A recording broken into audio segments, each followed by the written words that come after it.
What is up guys, Vijay Timothy here and welcome back to Everlasting Summer. So, we're going to the beach last episode, so I just need to grab my trunks. Olganmid Trifna was waiting for me in the room. Samyan, did you hear anything about Shurik? Same as half an hour ago. I walked to my bed and took a towel. Are you going somewhere? Yes, to the beach. Wait, do you have swimming trunks? You came here without any luggage, as I recall. Strange, that fact didn't seem to surprise her during our first encounter. So, did he not have a luggage in the past? That's weird. No. So what will you wear?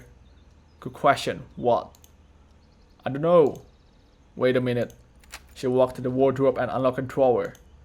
In a moment, she had a pair of normal black trunks. Wait, what? Are you like secretly a dude? Where did she get those? Yeah, good question. More importantly, why? Someone from the previous session might have forgotten them. Considering all the strange things in the camp, it wasn't really surprising to find men's swimming trunks in Olga Dmitrievna's room. Thanks. The trunks were just my size. Magically. Well, that was weird. I got changed behind the cabin and went to the beach. A lot of pioneers had already gathered there, but I recognized only Alisa and Uliana. Come here. I walked over to them and sat on the sand. Oh, better than I thought. Not bad. I see you found something better. She stared at my trunks and smirked. As you can see. Come on, let's swim. I don't want to. Maybe later. I was not a fan of swimming. Suit yourself. The girls went into the water. Why did I come here? Why am I not out looking for answers? Yeah, cause you're a lazy bum? That's why. Should I care about it now? Sophianok seemed normal. Certainly, a lot of strange things have happened to me during these 3.5 days, but not one of them, taken separately, seemed at all supernatural. Especially since I didn't get any closer to finding so much as a clue. On the contrary, everything that has happened has only confused me more. What alternatives do I have? I won't get any truth from the local residents, though I doubt if they even know it. Should I try to leave this place? And go where? But how far can I walk, considering that I don't even know where I am? It turns out that my only option is to wait. After some time the girls came back. Olyana had something in her hands. Look. I looked up and saw a crayfish. Just a normal crayfish. Olyana lay next to me and started to contend it, torment it. Leave the poor animal alone. Why? Why? It's just a crayfish. So what? It has a right to live too. I'll rip its claws off and ask the cook to boil it for dinner. As if we have nothing else to eat. I look at Alisa. She seemed to be totally uninterested in Uliana's fun with the poor sea creature. Tell her. What's wrong? It's a crayfish, it deserves it. It looked like the girls missed their lessons on nature and in primary school and lacked empathy for the environment. Give it. I snatched the crayfish off Uliana. Why is she blushing though? I was a little surprised she didn't resist. I looked into the eyes of the poor animal. They didn't express anything at all, but I thought that if it could speak, it would certainly be outraged. Maybe it would even go to the UN Convention of Human Rights. Haha, very funny. To tell the truth, I wasn't so sure that would help.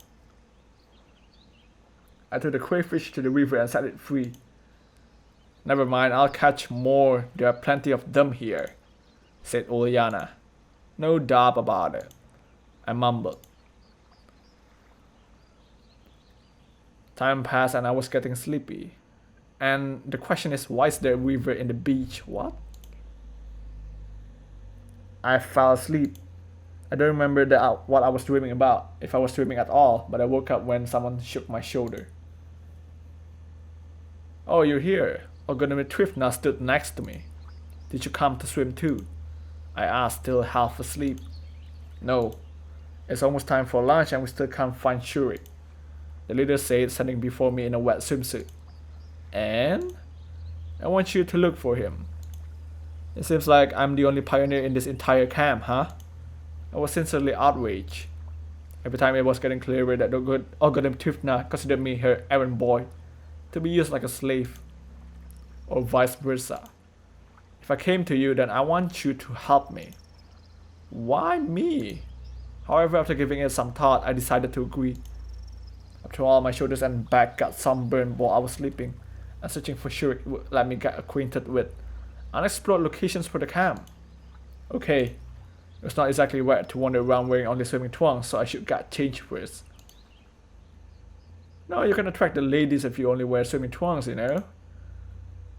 10 minutes later, I stood outside Dimitrivna's cabin, deciding where to go. Oh, we actually got the pig, huh? Let's start with the bullhouse. Maybe Shurik decided to pick up stones near the water. In the worst case, I'll find his corpse. But I'm sure that it won't end up that way. Are you sure about that? I was crossing the square when somebody called out to me. You again? Wait. Alyssa came up and smiled. I immediately sensed a trap. Where are you going? I am searching for Shurik. Dimitrivna asked me to. And how is it? Exciting? She looked intently into my eyes and I turned away awkwardly. Not really. But you know, a pioneer is missing. Surely you're not freaking out over such a minor thing? What do you mean? Only a few hours have passed. Maybe he just lost track of time while having a walk. Suddenly I had the same idea, but I wasn't telling her that. Yes, that's true. But who knows what could have happened. Let me help you with it. With what? I got suspicious. We're looking for Shurik, of course, dummy. Oh, but I can do it alone. Oh, come on. She smiled at me, but there was something malevolent in that smile. Naturally, her smile was cute enough, but it really seemed to me like there was something behind it. Well, if you insist. Since I could not understand what's on her mind, I had no real reason to refuse. But before we go, I have to get one thing from home. Okay, I'll wait for you. You're actually serious about just standing there. Let's go. Okay. We approach Alyssa's cabin. It will be just like all other cabins if not for the Jolly Roger on the door. By the way, Oljana is my... Wait, what? Okay. We enter the cabin. Oh, not bad. What is this, man? ROA? Yeah, a bunch of weird stuffs you got here. The complete chaos inside really reminded me of my old flat. Though I thought of it as old. In general, I would imagine a girl's room differently. Snow white sheets, walls, floor and ceiling shining spotless.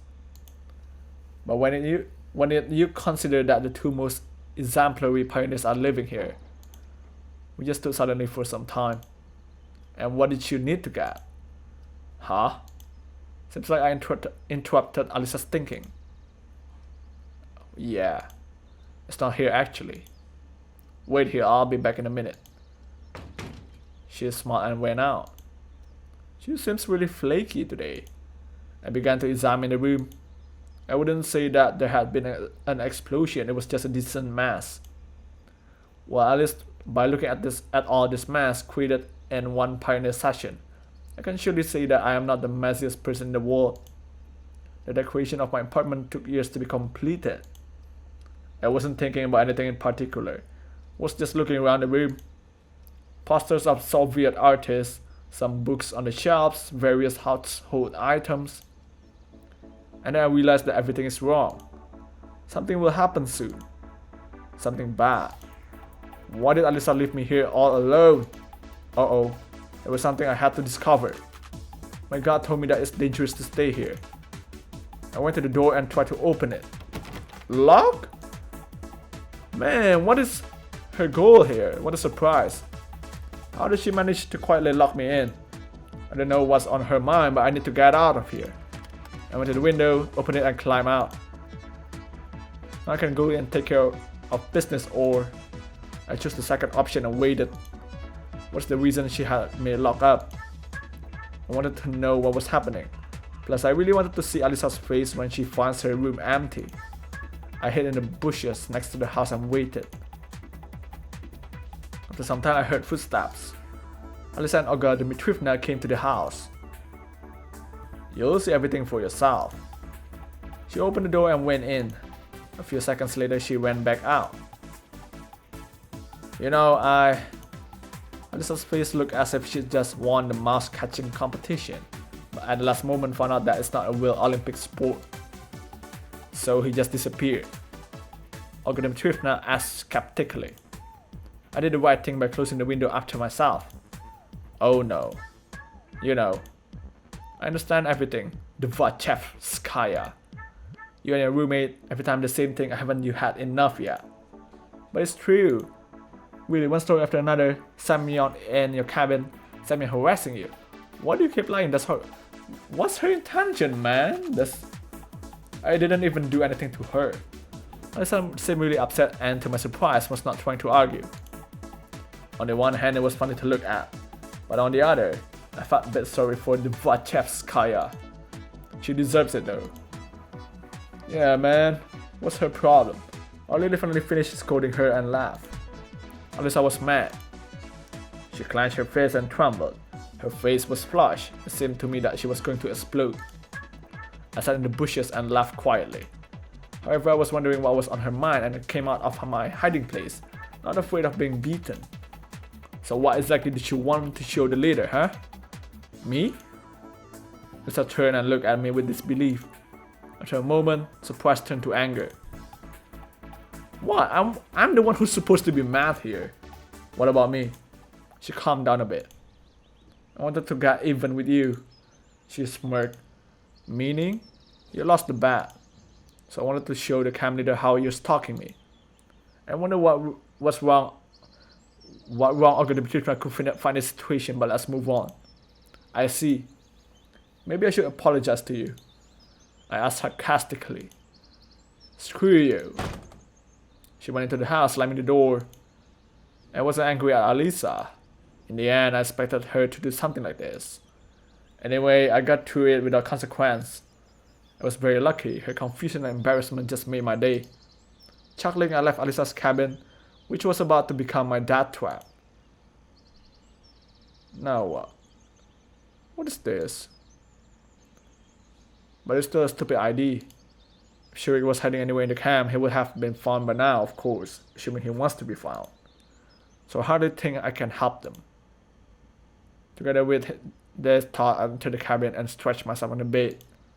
Nothing good will happen if Olga Dmitrievna finds me here. Stop, enough. Am I just some trembling creature or do I have rights? I didn't want to do anything anyway. The day was just as hot as the previous ones and the only thing to do was to stay in bed and wait for lunch.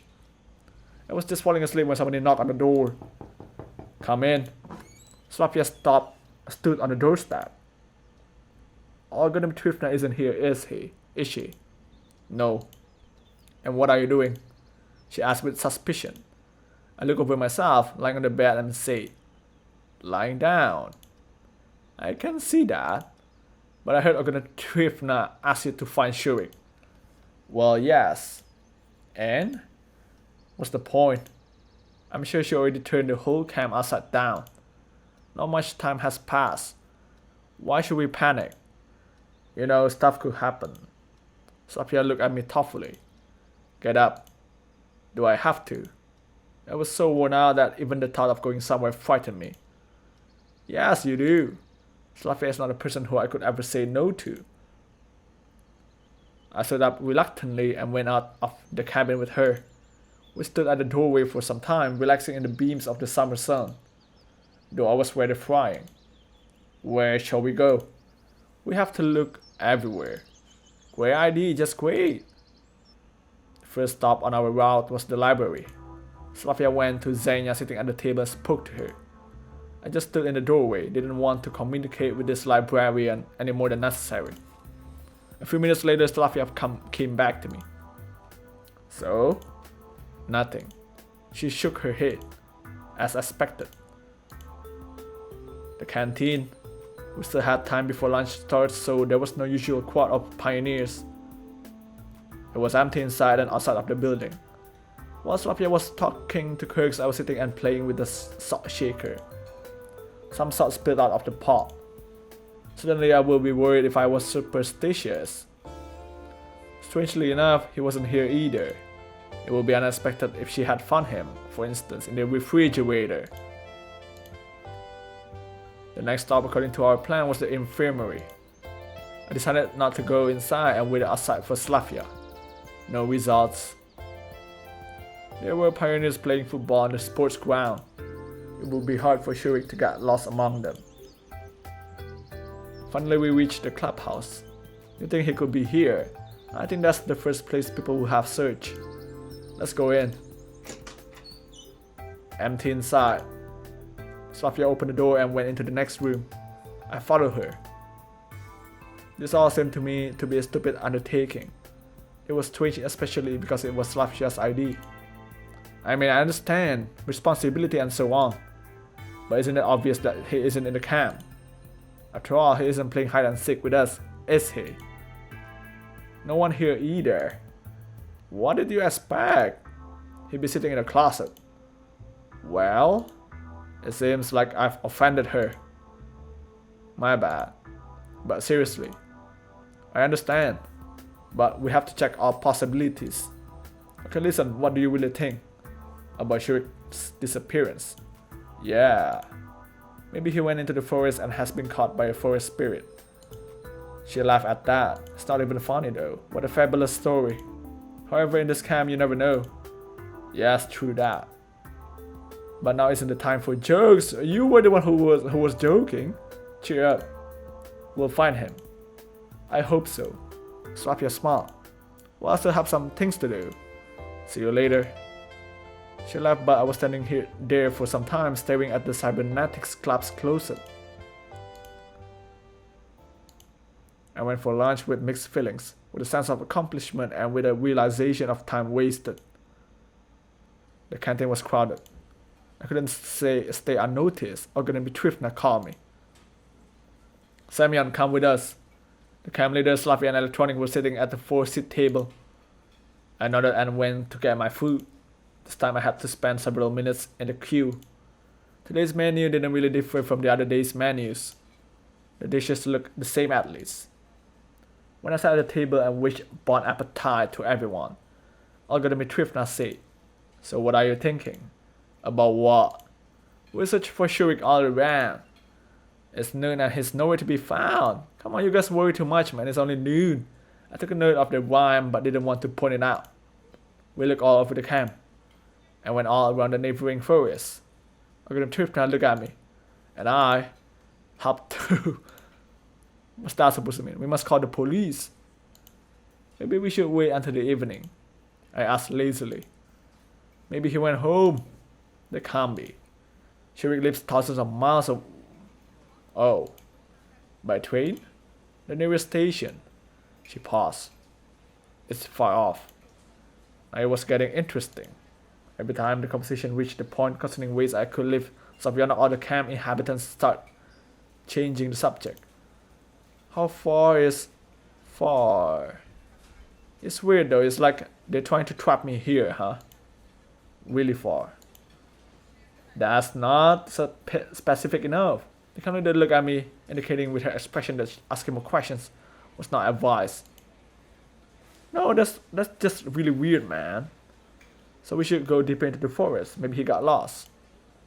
Shurik always takes a compass, chim, and electronic.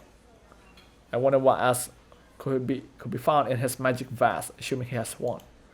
If I were to get lost in the forest, a compass would be no real use. Police. We should call the police in the evening. Not right now, at least. Okay, so you'll do it later. They were all silent. We should be able to find him before evening. We still have time. If he actually got lost, we have no time to lose. We cannot be sure. Then where is he? Where? There was some truth to the camp leader's words. Hiding the whole day just like that is suspicious. Why would he do that? Shurik seemed to me to be quite a serious pioneer. Olyana would have been a better fit for this behavior. So there is good reason to believe that he was gone. All that can be done has already been done. We'll just have to wait. Slavia Electronic and Algorithm Trifna looked at me sorrowfully, but didn't say a word. I finished my lunch, took the tray back, and left the canteen. It's still the first half of the day. What now? Cam was drifting off for an afternoon nap. Only Gander stared at me through his glasses. Of course, he was staring somewhere else, but I had a feeling that he was constantly watching me. I bet he knows where Shurik is hiding. He just can't say anything. The disappearance of the cybernetics club leaders made me think. Maybe it's got something to do with my case. Oh, Pioneer. Hey, it's the weird color eye nurse. The nurse stood in front of me. I looked at her curiously. Go and take my place in the infirmary. I have an urgent call. Somebody is injured. Me? Yes, you. Take the keys. The nurse threw me the keys and ran away. Why me? That's so shady, man. Isn't there anyone else in this camp? What exactly should I be doing? What if something happens? Oh, what do I do now? I missed my chance to refuse. I stood in front of the door uncertainly. On the one hand, there's nothing to worry about. I spent half an hour or so here and she'll be back. But what if someone comes for actual help? With a broken leg or head injury? I began to worry too much. I hope that there are no injuries more serious than bruises and scratches in this camp. But at the same time, I could not shake the idea that in a serious situation I would be absolutely useless. I don't even know how to perform CPR. No, you do. And if the patient is a hot girl, then of course you can do that. A magazine on the nurse table caught my attention. A good way to relax, I guess. This is labeled Soviet fashion. The publication date or month were absent. However, this was not a surprise. There were much stranger things happening here. I didn't know much about Soviet magazines. Maybe they actually didn't have publication dates on them. Models dressed in old-fashioned clothes stared at me from the glossy pages. Nowadays, nobody would wear such clothes. I smirked. I wonder if Slavia, for example, considered this fashionable. I can only imagine what would happen if she appeared in my time wearing something like this. Imagine we are walking in hand in hand. I'm wearing my coat with a hood and she is dressed in a lavish dress, covered with lace and things. Seems like I'm already imagining Slavia in my world. With me. And not only Slavia. This dress better suits Olyana. This cute sarafan would look good on Alisa. This skirt and cardigan would look nice on Lena. If only they could be real. No, I saw them, heard them, could even touch them. But still they are here and I simply don't belong in this place. It's alien to me. I'm just waiting for a chance to get out of here. Waiting because nothing is up to me anymore. I sighed, put my head on the table and fell asleep. I was awoken by the noise of the door opening. Lena stood at the door. The nurse isn't here. Then I'll come back later. I'm substituting for her. Since I am responsible for pioneers' lives, I should do it with full responsibility. Although in fact I was just afraid of something bad happening because of me. Anyhow, complaints. I tried to give Lena the most professional smile I could in order not to confuse her. Nothing special. Just a little headache. Let's do this. Some painkillers maybe.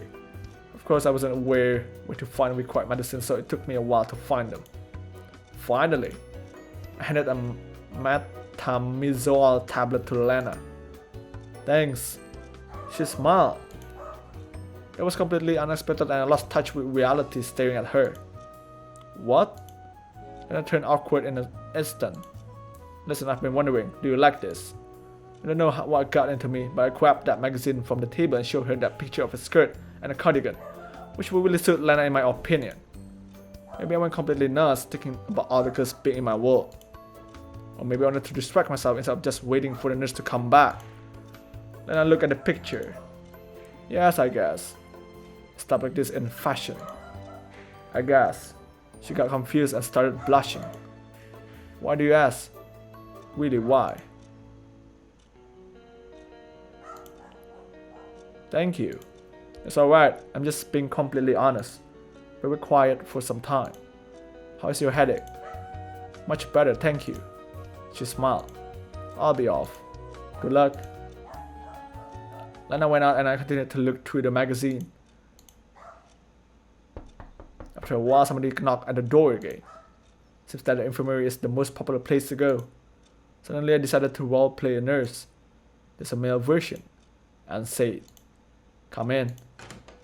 Oh, it's her. The door opened and Oliana entered the room. Wow, did I miss the moment when you decided to start knocking? Anything wrong with me knocking? She frowned. Where does it hurt? Why on earth would I tell you, then just get lost? Where's the nurse? Right in front of you. I impulsively crossed my legs and looked questioningly at her. I better go. Yeah, you better. It'd be better to die than be treated by you. She smiled mischievously. You didn't even let me try. Oyana thought for a moment. Though you could give me some pills. What's bothering you? Took her some time to reply. A heavy stomach. She is not an empty. Oh, burn, man. I muttered under my breath. What did you say? Nothing, give me a second. I found the pills on the first drawer I opened. Thank you, doctor. She smiled cheerfully. Watching Rihanna, I could not imagine how such an optimistic and active child could have any health problems. Yeah, you stole the candies, right? She gave me a baleful look. No, I left everything for you. Rihanna went out of the infirmary and slammed the door. Maybe I shouldn't have said that. Again, I went back to studying Soviet fashion trends. Time passed, but the nurse was still absent. I wasn't searching for Shurik, wasn't looking for any clues concerning my situation. I was just sitting and flipping through a magazine. Just for a moment, I felt quite satisfied with the situation. So far, everything that has happened here could be seen just as a trip to summer camp. And if nothing changes anytime soon, then I can start worrying. Again, somebody knocked on the door. Did I miss the outbreak of an epidemic? Oh, it's the hottie. Slavia was standing at the doorway. Oh, hi, isn't the nurse here? Hi, no, she's not here. I'm taking over for today. Great. She hesitated. What? By the way, Semyon. Slavia said and looked intently at me. What? It seems like I lost my keys. Have you seen them anywhere? Sure, I have. Yes, here, I found them near the canteen yesterday. I wanted to return them to you, but forgot about it. Oh, that one. It's been a while. I was really bad at lying. My cheeks were red, my eyes were wandering around, and hands were constantly shaking. Here. I was already preparing myself for an appropriate scolding, but Slavia only took the keys and said, Thanks. So what have you come for? I really needed to change the subject. Does anything hurt? No, it's nothing. Strange. I wouldn't even think that such an open person as Slavia would keep something quiet. If there's something bothering you, tell me. That's why I'm here to treat people. I smiled widely. No. I mean yes, but no. Hearing that made anything possible, even division by 0. So how can I help you? You? I guess you can't. She smiled and was going to leave, but suddenly stopped. However, could you step out for a minute? Why not? Okay. I stepped out of the infirmary and leaned against the wall. I wonder what might she be doing, something that I can't even see. After a minute, the door opened and Slavia came out. She was carrying a small bundle.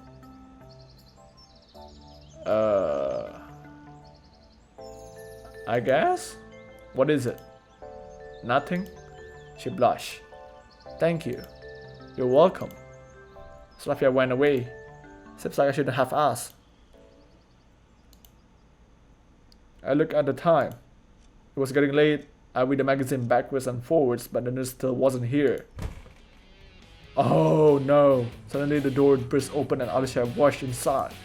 She looked at me piercingly. What are you doing here? Sitting. I admitted honestly. Okay then. It's even better without a nurse. She murmured. Are you safe? I asked acidly. Alicia didn't answer and came closer to me. Move over. Why? So I can open a drawer, isn't it obvious? What for? She got angry. None of your business. Well, I'm kinda in charge here. She gave it a moment's thought and gave some activated cardboard. stomach ache? Yeah. She grinned sharply. I got the feeling there was something wrong here.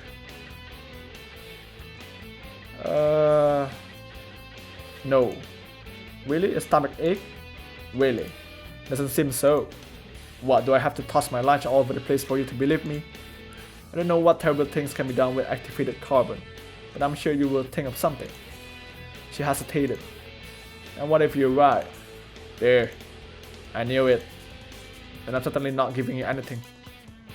I just tried to get the drawers, but I blocked the pillbox with my chest like Alexander Matrosov. For all her impudence, she was still just a girl, and she had no chance of pushing me aside. Whatever, I'll find it somewhere else. She turned away and headed to the exit. The door, Alyssa stopped and looked back. By the way, the camp leader and the nurse are carrying a pioneer with a broken leg. I really don't care, but they seem to be struggling. Yeah, sure. Come see for yourself. Alyssa seemed to be lying, but on the other hand, as long as I can see her. I came to the door and looked outside. No one was there. Where exactly? They haven't reached here yet then. She made a helpless gesture. Have fun. I returned to the table and only then realized that one of the drawers was open. Damn. How did she make it so quick? I turned my back for just a second.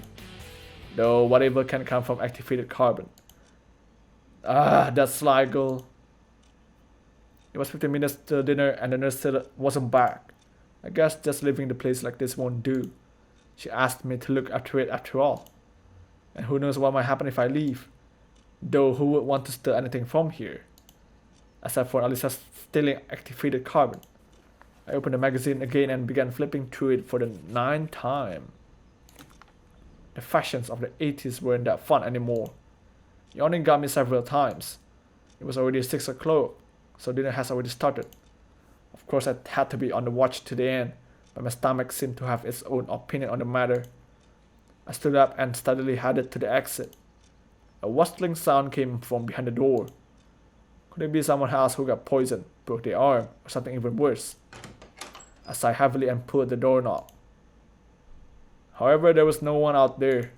Seems it was just my imagination. Well, that's creepy. I returned inside and instantly noticed that something had changed in the infirmary. To be precise, an apple had appeared on the table.